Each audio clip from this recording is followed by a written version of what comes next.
Well, I want to thank you for leaning in last week. Dealt with a difficult topic, an important one. We leaned into the sanctity of life. So appreciative of some of the conversations that have taken place on the back end of that. A lot of people, a lot of graciousness, a lot of thanksgiving for life. Opportunities, I think, to be an encouragement to those who have maybe even found themselves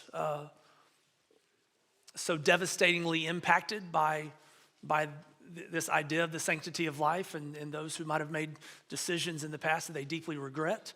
Near the back end of our time last week together, leaned into some very and really too briefly so, but some very practical things we can do. Everything from being defenders of life, supporters of life initiatives, leaning into and supporting those who are going through an adoption process, those who are willing to raise a hand and say, "Hey, we'll foster, we'll take care of kiddos whose parents can't take care of them." Even kind of leaning into those who have maybe made the regrettable decision of ending a life, and the shame, the hurt that accompanies that. Had somebody come up to me, and we encouraged people in the moment, "Hey, if you need help getting counseling, we will help you with that." Had somebody approach me after one of our services, who is credentialed and qualified to walk alongside people during traumatic events like that, and offered their that kind of initial sit down free of charge if anybody needs someone to begin that counseling process. And so thankful for a church family that leans into that. I'm excited to get to worship with you this morning. So if you have a Bible, and I hope that you do, turn with me to Genesis chapter 32. Genesis chapter 32. A couple weeks ago, we looked at the life of Jacob as he's making his way toward an interaction, a face-to-face meeting with his brother Esau, and the anxiety and the fear that was accompanying that meeting that he's on the precipice of having. Jacob had sent word to Esau that he was coming to visit him, and Esau, in response, told the people, "Well, I'm coming to see him, and I'm bringing with me a few hundred of my best friends." And so Jacob takes action, kind of separating his party into a couple of groups, and then Jacob seeks the face of the Lord, asking for his intervention and deliverance, a great response we should have in fearful times. Well, this morning we're continuing in that story, and going to find ourselves dipping into something that we like to talk about quite a bit here at Emmanuel. We love to talk about life transformation and life change. You'll go through a lot of things in life, experiencing a lot of great things, but there is one that is far greater than that. What I'd like us to lean into and talk about this morning is this idea of the power of a transformative encounter. The power of a transformative encounter. A transformative encounter is a personal experience that causes a significant change in a person's life.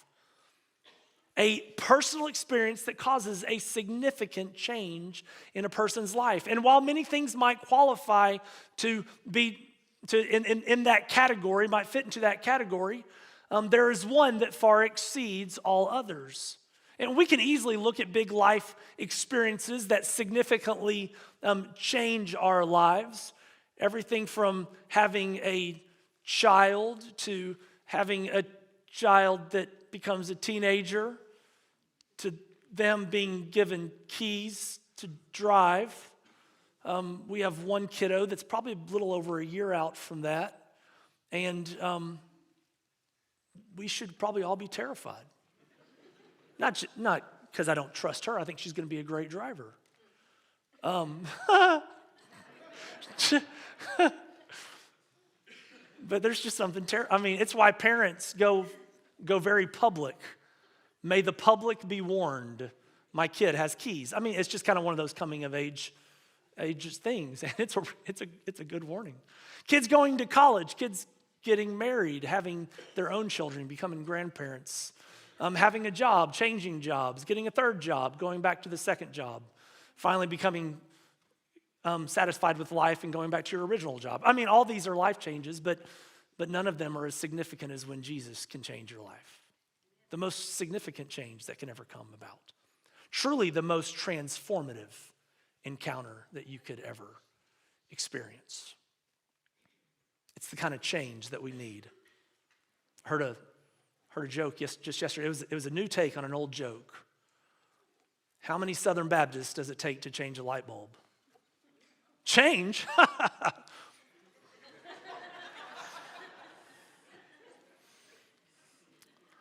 Bart Miller from Mercy Me told that. That was hilarious. Some of you are offended. That's fine. Today we're going to look into the life of Jacob at a transformative encounter that he had with the Lord and the power that accompanied that encounter. Genesis chapter 32, beginning in verse number 22.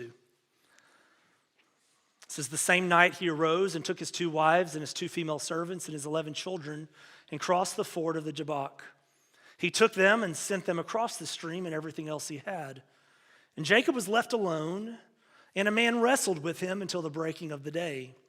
When the man saw that he did not prevail against Jacob, he touched his hip socket, and Jacob's hip was put out of joint as he wrestled with him. Then he said, let me go, for the day is broken. But Jacob said, I will not let you go unless you bless me. And he said to him, what is your name? And he said, Jacob. Then he said, your name shall no longer be called Jacob, but Israel, for you have striven with God and with men and have prevailed. Then Jacob asked him, please tell me your name. But he said, why is it that you ask my name? And there he blessed him. So Jacob called the name of the place Peniel, saying, for I have seen God face to face, and yet my life has been delivered. The sun rose upon him as he passed Peniel, limping because of his hip.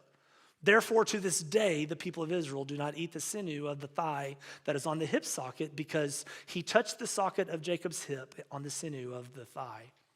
Quite an encounter that's taken place here. Jacob, as I shared earlier, is on his way to meet Esau. Esau is taking it upon himself to come out and meet Jacob, bringing with him a few hundred of his closest friends. Jacob is trying to prepare for that encounter. He's taken some strategic measures. He's taken some spiritual measures in preparation for that. And here in this moment, he finds himself alone, preparing for an encounter with his brother. But before that happens, another encounter comes his way. You heard me say earlier, and I'm just kind of revealing the importance of where we're going to start with, which is not how I usually like to do things. But everyone in this room is in need of a transformative encounter with God. And there is power that comes with that encounter. One of the things that we see Jacob step into that I think I'm not sure he intentionally did so, but it fleshed itself out well, is by sending his family to the other side of the river, Jacob found himself alone. And realizing this morning that everyone here in this room is in need of not just one, but an ongoing encounter with God, we need to see the value of solitude, the value that can be found in being alone. When we find ourselves being alone is when we can find ourselves most vulnerable to an encounter with God, which kind of runs contrary to the world in which we live. We do not live in a quiet place. We live in a loud world. We love to fill our lives with noise, to fill our lives with activity. If we were to go around the room right now and everybody kind of unpack what they have going on for the next few weeks, we wouldn't make it through the first few rows before our time runs out. We live busy lives. We're busy people. And depending on the stage of life that you're in, you might find yourself busier than others. When we had little children, I thought, man, life can't get more busy. Now we have teenagers and a kid that's not a teenager anymore. Holy moly. And our lives are no less busy. We live in a loud world. We live in a busy world. But if we're going to find ourselves engaging in an encounter with God, we must find ourselves valuing solitude, valuing signs and moments of silence. And in doing so, a few things happen. See, Jacob separates himself from his family. And I don't know if he was doing it on purpose in order to engage God, but what he did brought about an opportunity. When we find ourselves in seasons of solitude, periods of solitude, we'll find ourselves, I think, doing a couple things. One, demonstrating our dependence upon God. Silence can be scary. When we spend time with only our thoughts, sometimes our thoughts can run amok and they'd be absolutely terrifying. But when we find ourselves in a season of solitude, what we're saying is, God, I'm dependent upon you. I need you to be the one to interact and speak into my life. I think it also prepares us to receive. If we're always filled with noise, filled with the busyness of the world, we could potentially find ourselves face to face with God, yet not hear the sound of his voice. God doesn't always speak loudly. It sure would be nice, wouldn't it? Anybody ever found yourself in a season to where you would have benefited from God getting in your face and screaming? Often, not always, but often, sometimes, he speaks to us in that small, still, gentle voice. And if we're unwilling to turn down the volume of the world, we'll have a difficult time hearing that. If we value solitude, we value some silence, I think it prepares us to receive. And that's not a selfish thing. That's not us kind of going about life saying, man, God, I only want to receive from you. But let's be honest with one another. There is no greater in the universe to receive from. People might have some things to give to us, but none greater than God. Here, Jacob finds himself in solitude. He finds himself away from the noise. And it's in that moment that he has an encounter that leads to first a struggle and eventually surrender. It's kind of a weird passage, and you've heard me say before, I want to be careful that we not read into the Bible too much, as well as not ignore things that are in the Bible. It's this interesting thing that takes place to where as Jacob is left alone in verse number 24, it just jumps right into this idea, and a man wrestled with him until the breaking of day. Isn't that odd? Now, I don't know about you, but if I'm out in the woods by myself and I suddenly find myself wrestling with someone, it's an interesting predicament I find myself in. Possibly screaming in octaves that don't normally exist. Fighting for my life. I mean, it's just not this normal thing. And I'm not sure Jacob knew exactly what was happening the moment that he found himself wrestling. We don't know how they got to this point. It doesn't say exactly who this person is, but I think there are some things we can lean into to determine who this person is.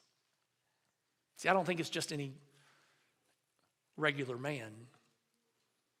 I believe it is an appearance of God engaging with Jacob. It says in Hosea chapter 12, references this as an angel. But also it goes on in Hosea 12:5 to lean into it potentially being the Lord. Which when we see the phrase, the angel of the Lord appeared in the Old Testament, often we believe that is a theophany, an appearance of God in the Old Testament to people, a face-to-face encounter with God. I believe that's what's happening here. I believe that God has shown up and is wrestling, struggling with Jacob. Now, exactly in what way they're wrestling, we're not quite sure. Is it something that's mental that's taking place? Is it emotional? Is it physical? Is it spiritual? I contest it could be all of those things. Some scholars believe that it might have been a vision or a dream. The difficulty in that is that wouldn't it be really rough if you wake up from a dream and find that your hip is out of socket? You ever had a dream so real that when you woke up, you're like, man, was that really taking place? How much would it stink to have a dream that your hip came out of socket, wake up only to find that was in fact the case? I tend to think it was all these things rolled into one. The most dreaded thing that you find on a test, E, all of the above. I believe there's an emotional, a mental, a physical struggle, but I believe it's a spiritual struggle as well. And it's a struggle, an encounter that I believe God set into motion. I don't think Jacob sought out this encounter. I believe God sought the encounter with Jacob. And they find themselves struggling throughout the night. A man wrestled with him until the breaking of day. And it says there in verse number 25 that when the man saw that he did not prevail against Jacob, he touched his hip socket, and Jacob's hip was put out of joint as he wrestled with him. Now you might very well be asking, and I think it bears the question, Kirk, if Jacob is wrestling with God, how is God not able to prevail over Jacob? And I don't believe that it's a matter of God not being able to prevail, but God choosing not to prevail. It's kind of like wrestling with your dad. Dads, you ever wrestle with your kids and let them think that they're winning? See, if you're a real winner, you don't know what I'm talking about. Because you know the day's coming where your kid's going to be able to kick your fourth point of contact. And so you take every opportunity possible to beat them down. No, it's some of the cutest videos are where a dad's laying on the ground, the kid's on top of him, just like a little 2 or 3-year-old just mauling their parents. It's like, ah! You know, in a moment, you could just flip them over and teach them that they're nothing in life. No. You know, God could do that with us. It'd be so easy for him. But here, God allows Jacob to continually wrestle with him. And then daybreak is approaching. And so what he does is he reaches out and he touches the hip socket of Jacob's hip, and his hip comes out of socket. You ever been around someone who had a hip or a shoulder out of socket? Oh, I know. Here a few months ago, Brandy and I were around a kiddo who had a shoulder out of socket. And the doctors were taking their pretty little time putting that thing back into place. It's no small matter. We almost all became very unspiritual in that moment. It's like, these people are never going to see us again.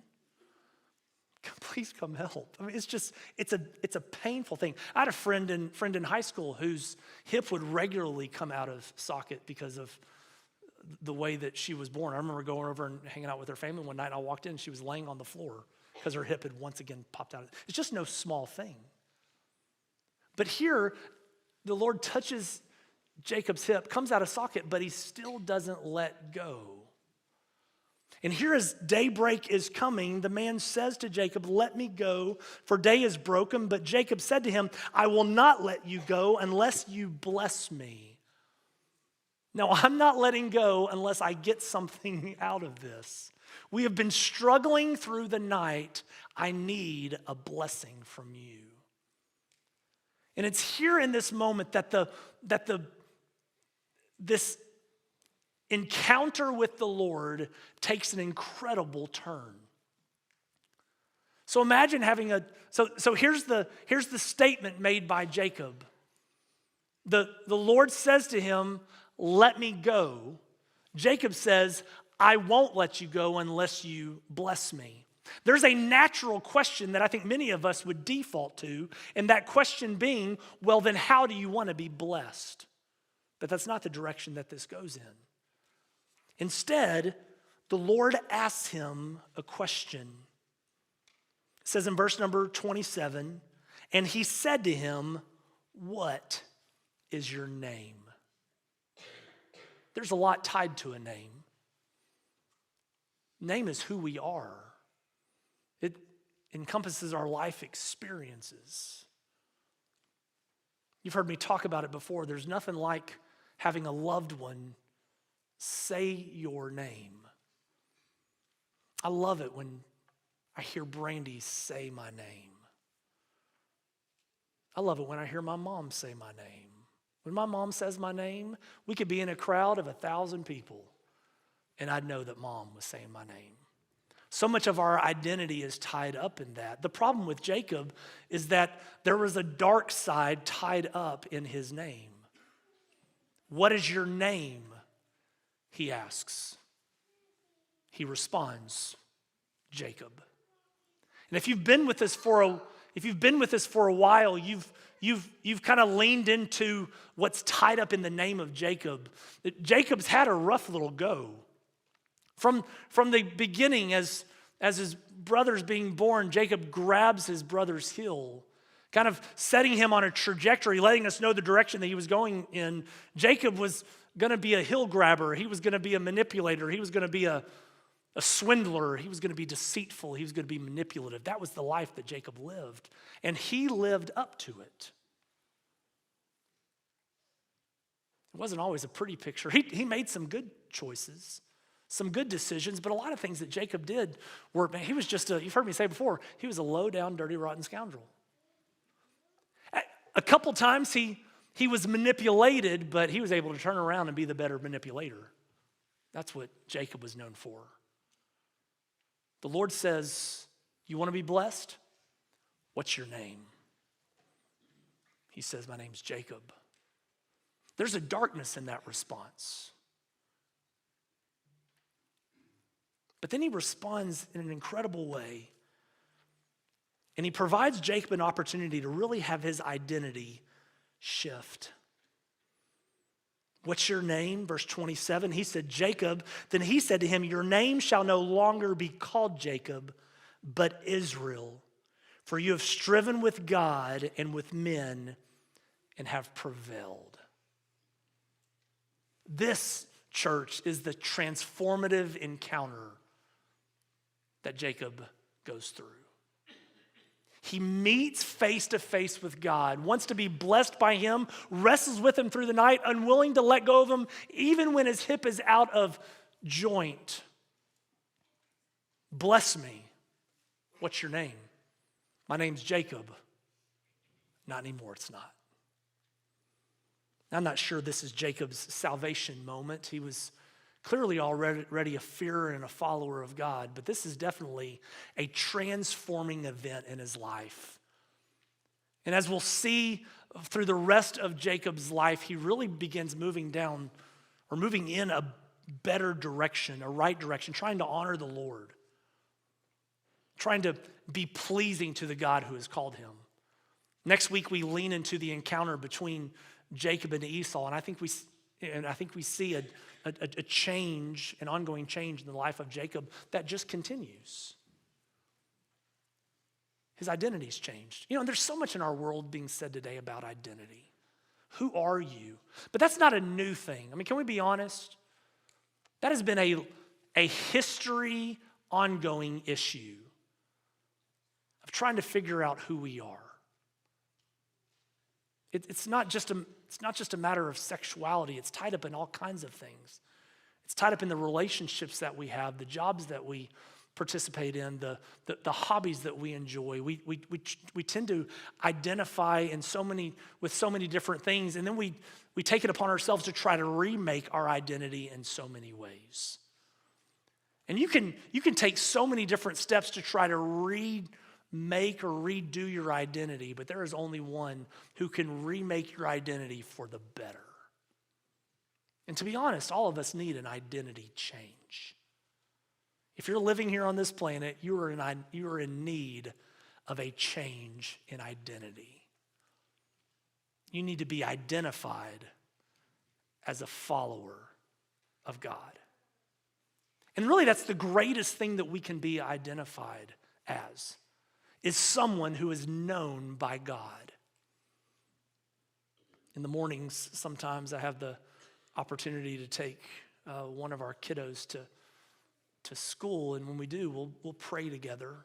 And something that will regularly come to my mind as I'm praying for our kiddos is for God to remind them that their value is not found in this world, but their value is found in the Lord. To be identified as a follower of Jesus is the greatest thing we could be identified as. And that's exactly what God does here. Your name is no longer Jacob, swindler, deceiver, deceitful. Your name is Israel, for you have striven with God and with men and have prevailed. A transforming encounter. And something really neat takes place on the back end of this encounter. And I believe the same thing has probably taken place in your life if you've encountered God in a holy and divine way, to where he is taking you from being someone running against him or fighting against him to someone who is now following after him. Is that you now are able to both realize his goodness and his greatness, as well as be reminded of the encounter that you've had with him. And that's exactly what happens to Jacob here. He wrestles with the Lord, won't let him go even after his hip is out of joint. God changes his name. Then it says at the very end of verse 29 that God blessed him.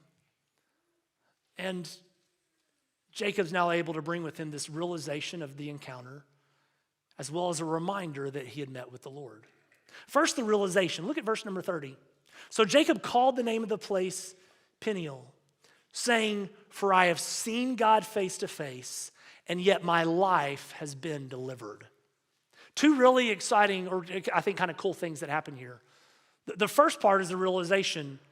I'm not sure Jacob knew exactly who he was fighting with when he started, but he definitely knew who he was with when it was over. He knew that he had met face to face with God. He renames the place in which he is currently at, names it to give credence to the fact that he had met face to face with God. But he realized that this was no light or small matter. Church, when we meet face to face with God, it is no little thing, because he is God. And listen to what he says here. I have seen God face to face, and yet my life has been delivered. Does that mean that we meet face to face with a God who's waiting to end our lives? No, not at all. I think it's the realization that comes in on the back end of meeting face to face with God. When we meet face to face with God, we realize that we are nothing like God. And we fall woefully short. We've talked about it a number of times here on Sunday mornings. There is a danger when we begin to compare ourselves to one another. Because it's just not that hard. Well, for some of us it might be. But it's just not that hard to find other people that we're better than. I mean, for real. Because we tend to think well of ourselves. And if you think well of yourself, then you think not well of other people. And so when we play this comparison game, we begin to find other people that we think we're better than, and we go, well, hey, listen, I'm better off than that person. I'm better off than that person. I'm better off that person. And we begin to feel pretty good about ourselves. There's one problem. At the end of the day, we're not going to be compared to anybody else but God. And all of us will fall woefully short in that moment. None of us compare to him. If we did, one of two things would be true. Either we would be God or he would not. But neither is true. No, he is God and we are not. And when we encounter God face to face, it should cause us to recognize the awesomeness of the moment, but it should also terrify us that we have been in the presence of holiness. I've met face to face with God, yet he delivered my life. It didn't ruin me. That was the realization. But then he had the reminder. It says, after the event had taken place, the sun rose upon him and he was limping because of his hip. Anybody carry with them an athletic injury from back in the day? Maybe it was a torn ACL, a broken ankle, bruised pride. You know, the longer time goes between those events, the more painful things might get. I broke my hand this summer before my senior year in high school. I had 2 pins placed in my hand. They were there for about 4 weeks. They took those pins out. They're not there anymore. I have the scars as a reminder that they're there, but there's something that reminds me more quickly than the scars. That's called when it's cold outside. God bless Illinois. And my hand starts to hurt. We'll be driving sometimes, my hand's hurting, and I'll like, Brandy's riding beside me. I'm like, will you massage my hand? Sometimes she's like, massage your own hand. No, I'm just kidding. Most of the time she says yes. It just hurts. It's a reminder. Imagine this reminder. It was clearly a monumental event because Israel moving forward didn't eat a certain part of an animal because of this event. So it clearly made a lasting impression. Perhaps Jacob carried the limp for the rest of his life. It was a reminder. It was a reminder that there are physical limitations to living life here on earth. Jacob was about to encounter Esau. He was making himself very vulnerable, but really the last thing he probably had is, hey, I could either, if things go sideways, I can fight him or I can run from him. And now both of those are gone. Which are physical limitations, which we live in a world in which the longer we live, the more our physical limitations present. We're not going to get stronger. We're just going to get weaker. These bodies don't last forever. And since we can't physically push through this world, I think the greatest thing that we're reminded of when we encounter the Lord is that we are completely and utterly dependent upon him. We're dependent upon the Lord for everything. Not just the world in which we live today, we're dependent upon God for our eternity. We need the Lord. And their church is the power that is packaged in a transformative encounter with God. Is the power to radically change our existence. What transformative encounter do you need in your life? I think there are only two. I think there are only two possibilities. I think there are only two paths, one that will not end well and one that will. See, the world is going to offer up transformative encounters. Hey, if you do this, it's going to change your life. If you do this, it's going to rock your world. If you do this, it's going to make everything better. But the truth is, at the end of the day, all those at best are temporary goods. Rarely do they result in any lasting, even here on earth, good.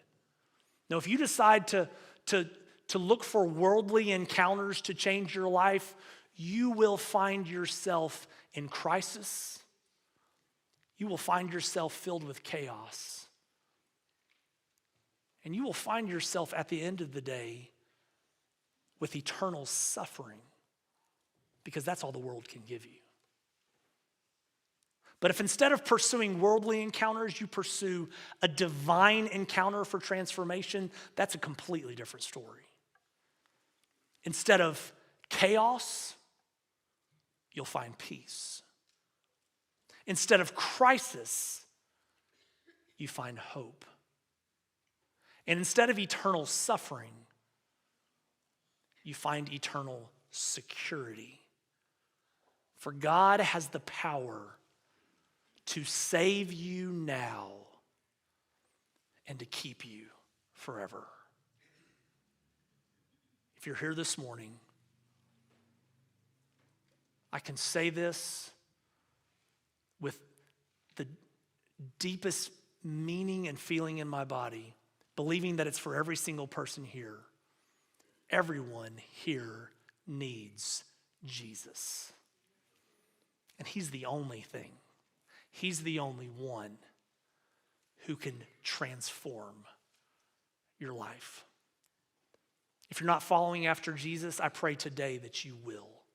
That you will say yes to Jesus. God, I'm a sinner in desperate need of salvation. God, will you forgive me of my sins? Will you cover me with your grace? Will you save my soul? There is no greater eternal experience that you will ever have than that. But if you are a follower of Jesus, you needed Jesus when he saved you, and you need Jesus as much today. May it be a reminder to follow him. I invite you to bow your heads and close your eyes. Praise team's going to come up and lead us in one final opportunity to respond to the Lord. And just as you sit there with heads bowed and eyes closed, or eyes open for that matter, could you just seek the Lord's face right now? Ask him to reveal to you how you need to chase encounters with him, believing, and I believe this in my heart, that he is pursuing encounters with you. God, how do I need to put myself, or how can I put myself in a quiet place, in a silent place to where I can find myself engaging with you, unwilling to let go because, God, I'm desperate for your blessing. The greatest blessing of which is life everlasting. God, I need to be changed by you. And as you sit here praying and thinking through that, I want you to ask God to reveal to you, are you chasing worldly encounters for change, or are you chasing him?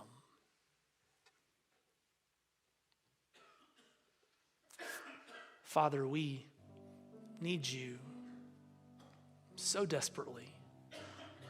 God, this world makes false promises that it can change us for the better, but God, the world's always going to be a liar. Things might be better in the moment, but God, they won't for eternity. God, only you can change forever. Only you can move us from being lost to found. God, only you can move us from being in the darkness to being in the light. God, only you can change us from being dead people to being alive in you. Father, only you can take lives that are helpless and show us that you are our help. Father, only you can speak into our hopelessness and give us hope. You alone can take the chaos and make it peace. For only you are God. So, Father, as we respond to you, God, I pray if there's anyone here this morning who's living in a state of chaos and crisis, they're not following after you, God, I pray today will be the day of salvation, that they will cry out to you, asking you to radically transform their lives. And God, what a day of rejoicing it will be. Father, for everybody in this room, we all need to say yes to you. For you are our hope. God, help us respond. It's in Jesus' name I pray. Amen. Church, I invite you to stand. Stairs are